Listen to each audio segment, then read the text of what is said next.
नमस्कार, मी सोपान पवार, राष्ट्रीय विश्वगामी पत्रकार संघाचे माहिती अधिकार अध्यक्ष. आपण बघतो सदर पेठ तालुक्यामध्ये रास्ता रोको आंदोलन कम्युनिस्ट पार्टीच्या माध्यमातून रास्ता रोको आंदोलन चालू आहे आणि याच्यामध्ये जो समाजाच्या मागण्या आहेत वनपट्टा म्हणजे जी जमीन आपण स्वतः कसतो आणि त्या जमीनचा मालक हे आपण स्वतः पाहिजे, म्हणजे 7/12 आपल्या स्वतःच्या नावावर पाहिजे. आणि आदिवासी समाजाच्या ज्या पिढ्या ज्या भागामध्ये ज्या गावामध्ये गेलेला आणि त्यांच्याकडं जमिनीचा पाठपुरावा जमीन 1 एकर आहे, त्याच्यामध्ये 10 एकरपर्यंत ती जमीन त्यांना दिली गेली पाहिजे अशी सर्व आदिवासी समाजाची मागणी आहे. माननीय JP गावित साहेबांनी या आंदोलनाला सुरुवात केली आणि याच्यामध्ये जे काही समाजाने प्रतिसाद दिला तर हजाराहून अधिक लोकांनी या आंदोलनामध्ये भाग घेऊन आपली जबाबदारी पार पाडलेली आपण हा पाठीमागं बघतो. सर्व पूर्ण रास्ता रोको म्हणजे ट्रॉफिक 7/12 तयार झालेले पाहिजेत किंवा जी अल्पभूधारक कमी जमीन आहे तर 10 एकरपर्यंत ही जमीन दिली गेली पाहिजे आणि त्या जमिनीमध्ये लेवलीकरण असो किंवा पाण्याची सुविधा असो किंवा जे काही सोलर प्लॅन किंवा जे काही शेतीसाठी लागणारं कर्ज या जमिनीच्या माध्यमातून दिलं गेलं पाहिजे किंवा ही सुविधा दिली गेली पाहिजे. समाजाची मागणी जी आहे ती एकच आहे की समाजाला आदिवासी समाजाच्या ज्याही मागण्या आदिवासी समाजाचं स्थलांतर हे किती दिवस चालणार? आयुष्यभर डोक्यावर बाचके का? रोजगार सुविधा नाही, पाणी टंचाई, पाण्यासाठी धरणं तलाव केटी बंधारे हे व्हायलाच पाहिजेत होते. आरोग्याचा खूप मोठा गंभीर विषय आहे तालुक्यावरती. आरोग्यासाठी सुविधा व्यवस्थित नाही. जिल्हा परिषदेच्या शाळा हळूहळू बंद होत चालल्या आणि पेसा भरती असे विविध समाजाचे प्रश्न आहेत. मग राजकीय नेते जेव्हा विलक्षण नेते तेव्हाच शोधाशोध होते का? तर हे सर्व थांबलं पाहिजे आणि आदिवासी समाजाचा कुठंतरी सपोर्ट प्रत्येक राजकीय नेत्याने केला पाहिजे आणि त्यांना वन हक्कासाठी वनपट्टे जे 7/12 हे सर्व त्यांना मिळवून देण्यासाठी सर्व राजकीय नेत्यांनी एकत्र येऊन काम केलं पाहिजे. धन्यवाद. सोपान पवार पे. ज्या काही 6-7 मागण्या घेऊन महाराष्ट्र शासनाला निवेदन दिलेलं आहे त्या निवेदनामध्ये आपण सांगितलंय की आमची जे काही पाण्याचा जो प्रश्न आहे कारण जोपर्यंत आपल्या जमिनीला पाणी मिळत नाही तोपर्यंत आपण काही जास्त अशी प्रगती शेतीमध्ये करू शकणार नाही. परंतु जेव्हा पाणी मिळतंय त्यावेळेस तो माणूस काही जागा आपला झोपून राहत नाही. अनेक माणसं आज आपण पाहतोय की घाटावरती कामाला जातात. काही आता नवीन सिस्टीम सुरू झाली. पहाटे उठून स्वयंपाक वगैरे करून 4 वाजेपासून सुरुवात होते आणि दुसरीकडे कामावर जातात बाया पुरुष तरुण मुलं मुली आणि ते रात्री जवळजवळ 10 वाजेला परत येतात. लहान मुलांना त्यांची ओळख पण होत नाही, केव्हा जातात आणि केव्हा येतात त्यांचा दिवसा संबंधच नाही. म्हणजे आपल्याकडं पाणी आहे, पाऊस पडतोय पण ते अडवलं जात नाही आणि म्हणून हे पाणी अडवलं गेलं पाहिजे असं आपण जवळजवळ मी तर जेव्हापासून आमदार झालो तेव्हापासून ही मागणी करतोय. अनेक गावं कोरडवाहू आहेत. गावाच्या जवळून चांगल्या प्रकारची नदी वाहते. पावसाळ्यामध्ये इकडून तिकडे जाता येत नाही पण उन्हाळ्यामध्ये त्या नदीला प्यायला पाणी मिळत नाही आणि ती माणसं त्या नदीच्या कडेला घर बांधून राहिलेले आहेत, गाव बसलेले आहेत. ते लोक मात्र दुसरीकडे कामाला जातात. दुसऱ्या लोकांना श्रीमंत करून देतो आपण, पण आपलं गाव आपलं घर आपली शेती जशी आहे तशी आहे. काही गावांमध्ये नव्याने धरणं झाली त्याच्या आजूबाजूचं गाव हिरवगार झालं. तिथं हरणगावचं धरण झालं. सुरुवातीला आपलं गंजाचं म्हणजे इनामबारीचं धरण झालं होतं. परंतु ह्या धरणाचं पाणी ज्या गावांना गेलं तिथं लोकांनी दुबार पिकं करायला सुरुवात केली. बागायत थोडंसं झालं. काही भाजीपाला पण लोक तयार करायला लागले. पण गावांमध्ये पाणीच नाही. अशी डोंगरावरची गावं आहेत किंवा सपाटीवरची असतील, परंतु त्या गावाला कुठल्याच प्रकारचा पाण्याचा लाभ मिळत नाही. ती गावं मात्र अजून म्हणजे कोरडवाहूच आहेत. आज आपण काही लोकांना प्लॉट मिळालेले आहेत, पण तो प्लॉट मिळाला तो सुद्धा कोरडवाहू आहे. जमिनीसाठी आपण लढतोय, जमिनीसाठी आपण जीव द्यायला तयार आहोत. परंतु त्या जमिनीवर जर पाणी येणार नसेल तर आपण फक्त पावसाळ्याच्या भरोशावरती भाताचं पीक काढतो, नागलीवरी, तूर, उडीद वगैरे काढतोय. परंतु त्याच्या पलीकडं उन्हाळ्यामध्ये काहीच करू शकत नाही. आणि म्हणून आज आपल्याला पाण्याची पण फार गरज आहे. आणि म्हणून सरकारने जे काही पाण्याच्या बाबतीमध्ये आपण अनेक वेळेस मागणी करून दुर्लक्ष केलेलं आहे. जे काही म्हणजे हे पाणी अडवावं याच्यासाठी आपण अनेक वर्षापासून मागणी केली आणि त्याच्याकडे महाराष्ट्र सरकारचं दुर्लक्ष होतं. गुजरातवाल्यांनी बरोबर त्याचा फायदा उचलला आणि जवळजवळ 1990 सालापर्यंत त्याच्यावरती महाराष्ट्र सरकारची कुठलीच नजर गेली नव्हती. विधानसभेमध्ये 2014 ते 2019 मध्ये मी आमदार असताना याच्याबद्दल म्हणजे आवाज उठवला. आपल्या मराठवाड्यातले लोक, आपले आमदार, खानदेश मधले आमदार यांना पण समजावून सांगितलं की आज महाराष्ट्रामध्ये फक्त सुरगाणा, पेठ, त्र्यंबकेश्वर या तालुक्यामधून पश्चिमेकडे वाहणारं पाणी शिल्लक आहे. बाकी सगळं पाणी म्हणजे अडवलेलं आहे. पूर्वेकडे जाणाऱ्या नद्या, गोदावरीच्या उपनद्या असतील किंवा इकडे गिरणा नदीच्या उपनद्या असतील, या नद्यांवरती धरणं बांधलेली आहेत. तापीपासून तर शेवट नदी नर्मदेला जाऊन मिळते तिथपर्यंत धरणं बांधलेली आहेत. परंतु आज त्या पूर्वेकडे जे मराठवाडा आहे वन जमिनीचा, आणि ही वन जमिनीचा कायदा झाला पाहिजे. याच्यासाठी आपण 1972 सालापासून हा लढा सुरू आहे. त्याच्यामध्ये 78 सालापासून तर तुम्ही पण सहभागी झालेले आहात, बरोबर की नाही? मी आमदार झालो तेव्हापासून वन जमिनीचा प्रश्न आपण हाती घेतलेला आहे, बरोबर की नाही? त्याच्यामध्ये बरेच लोक तेव्हापासून लढ्यामध्ये सामील आहेत. आपले प्लॉट कोणी खुरपून टाकत होतं, कोणी त्याच्यावर औषध मारत होतं, कोणी गाई घालून देत होतं आणि आपल्या शेतीचे नुकसान फॉरेस्टवाले करत होते. परंतु जेव्हा आपण जरा हिंमत बाळगली, आपल्या किसान सभेने लोकांना सूचना केली की ज्याच्या मनगटात ताकद आहे, ज्याच्या छातीमध्ये दम आहे, त्या लोकांनी एकत्र यायचं आणि आपल्या आपल्या जमिनीवरती शेती करायची. एकत्र येऊन त्याचा आपण आपला मुकाबला करायचा आणि आपल्या ज्या ताब्यामध्ये शेती आहे त्या शेतीवरती कोणी जर फॉरेस्टवाले येत असतील तर ते थांबवण्याचं काम किसान सभेच्या नेतृत्वाने करायचं. सगळे लोकांनी एकत्र यायचं.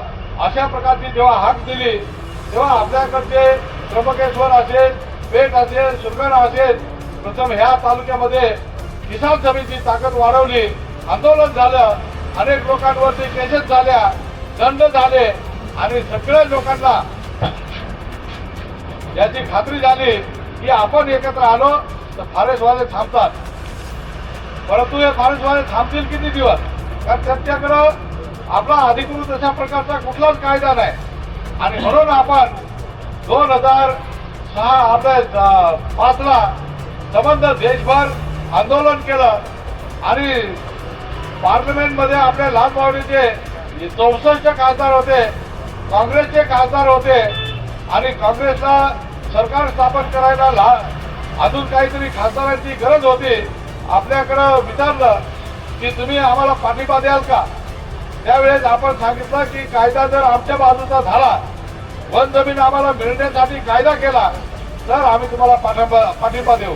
आणि त्याप्रमाणे कायदा झाला 2006 साली, आज 2026 साल उजाडलंय, पण त्या कायद्याची अंमलबजावणी होत नाही. कायदा बरोबर झालेला आहे आणि म्हणून आज आपण जे इथं जमलेलो आहोत एक नवा निर्णय घेण्यासाठी. आपण काही नवीन मागत नाही, आपल्याला कुठल्याच प्रकारची सरकारची नुकसान करायची नाही आहे, कुठल्या जनतेला अडवायचं नाही आहे, परंतु आमचा जो कायदा झालेला आहे त्या कायद्याची अंमलबजावणी नीटपणे झाली पाहिजे. आज कायद्यामध्ये म्हटलंय की जो माणूस जो वन जमिनीवर काम करणारा आदिवासी असेल, बिगर आदिवासी असेल, त्या सर्व लोकांना त्याच्या ताब्यात असलेल्या जमिनीपैकी 10 एकर पर्यंत जमीन दिली पाहिजे. हे दिंडोरीमध्ये काही लोकांकडे 35-35 एकर जमीन फॉरेस्टची आहे, एक साली प्लॉट म्हणून आहे. त्याच्या फॉरेस्टवाल्याकडे 1 वर्षाचा शेतसारा भरतो 2.5 रुपयाप्रमाणे. काजीपाड्याला एक आपला गायकवाड आहे, हिरामन गायकवाड, त्याच्याकडे 35 एकर जमीन आहे, अजून ताब्यात आहे त्याच्याकडं. आपल्या कायद्याप्रमाणे त्याला मिळेल किती? 10 एकर. पण आता त्या 10 एकर मधली त्याचे जे चुलत भाऊ आहेत त्यांना पण ती जमीन दिली पाहिजे. अशा प्रकारची आपसातली वाटणी करून ती 35 एकर जमीन त्या गायकवाड कुटुंबामध्ये ती मिळू शकते आणि त्याप्रमाणे त्याने दावे पण दाखल केलेले आहेत. परंतु आज आपण एवढी जमीन आपल्या ताब्यामध्ये आहे, सरकार म्हणतंय तुला 2 गुंठे, तुला 3 गुंठे, काही याच्या काही घरचा कायदा झाला का? कायदा झाला आपल्यासाठी. जेवढी आपल्या ताब्यामध्ये जमीन आहे तेवढी त्याला मिळाली पाहिजे, परंतु त्याची मर्यादा आहे 10 एकर पर्यंत, 4 हेक्टर पर्यंत. आणि ती जमीन आपल्याला मिळावी याच्यासाठी आपण अनेक वेळेस मोर्चे काढले. हा कायदा झाला 2006 साली, अंमलबजावणी 2008 पासून सुरू झाली, परंतु त्याची जी काही कायद्याची अंमलबजावणी करताना ह्या लोकांनी आपले जे दावे पात्र केले ते कोणाला 2 गुंठे, 5 गुंठे, 2.5 गुंठे, आपले 2.5 एकर, 1 एकर, 2 एकर, 60 आर अशा प्रकारचे लोकांचे सर्टिफिकेट दिले. जमीन आपल्या ताब्यातच आहे अजून, आणि म्हणून आपण मागणी केलेली आहे की जरी आम्हाला 2 गुंठे दिले असेल, 2.5 एकर दिले असेल, 1 एकर दिला असेल, पण ताब्यामध्ये आमची 7 एकर, 8 एकर, 5 एकर जमीन आहे.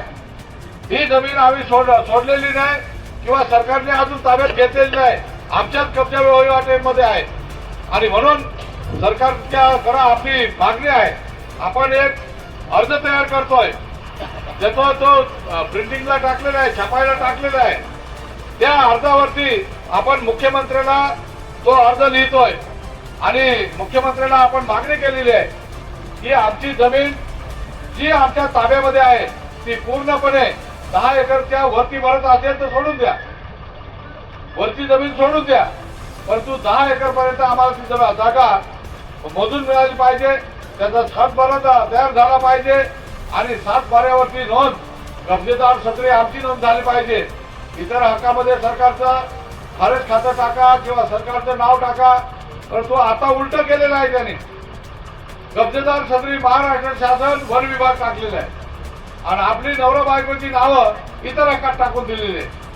आपलं त्याच्यामध्ये पण बदल झाला पाहिजे, 7 बारा सुधारित झाला पाहिजे आणि जी कमी क्षेत्र दिलेली जमीन आहे ते कमी क्षेत्र दिलेली जमीन पूर्णच्या आमच्या ताब्यामध्ये असलेली जमीनचा सर्वे करून ते पूर्ण क्षेत्र 7 बाऱ्याला दिलं पाहिजे.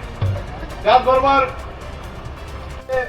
पेठमधून इकडच्या बाजूला पार नदी जाते, ह्या पार नदीला मिळणाऱ्या इतर नद्या नाले आहेत, त्या नद्या नाले अडवायचा अधिकारच आपल्या महाराष्ट्राच्या अधिकाऱ्यांनी गुजरातला विकून टाकला होता आणि म्हणून आपण ते थांबवलं. त्यांना सांगितलं, सर्व आपले मराठवाड्यातले आमदार, खानदेशमधले आमदार, त्यांना समजावून सांगितलं की एवढंच पाणी तुम्हाला मिळू शकतंय आणि हे पाणी जर तुम्ही फुकट सोडून दिलं तर इथं आम्हाला नंतरच्या काळामध्ये पाझर तलाव पण पाहता येणार नाही. ते अडवायचं कारणच नाही. ते पाणी एकदा त्यांच्या मालकीचं करून टाकलं की ते पाणी तुम्ही अडवू शकत नाही. आणि ही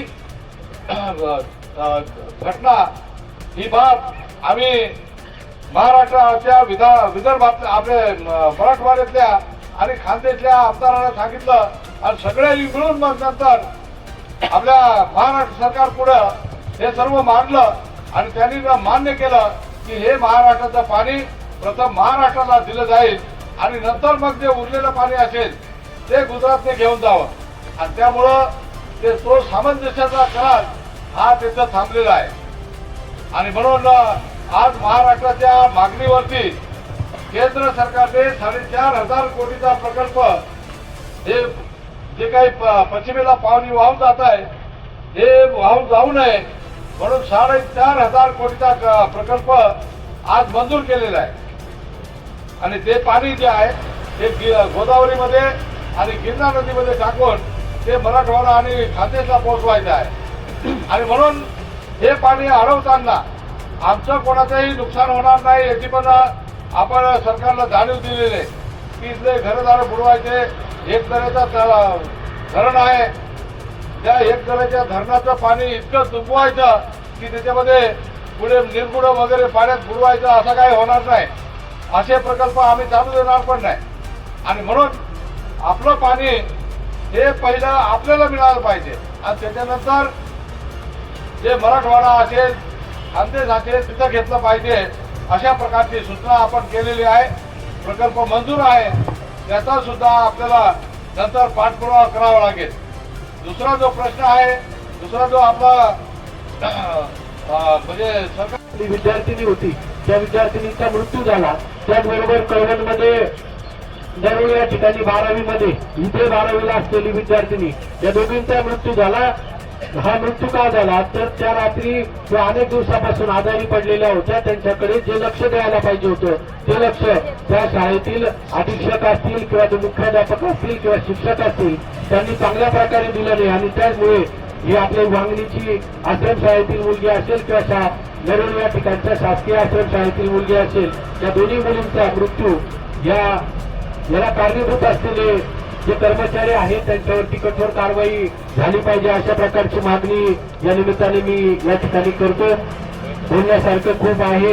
आपल्या सगळ्यांचे मार्गदर्शक आदरणीय जे.पी. गावित साहेब अनेक वर्षापासून म्हणजे मी लहान होतो तेव्हापासून साहेबांचे कारण आमच्या गावामध्ये प्लॉट धारक आहेत आणि सातत्याने साहेबांचं काम मी बघतोय. आदिवासी बांधवांसाठी झटणारा जर या महाराष्ट्रामध्ये कोणता नेता असेल तर तो आदरणीय जे.पी. गावित साहेब आहे. आणि म्हणून ते सलाम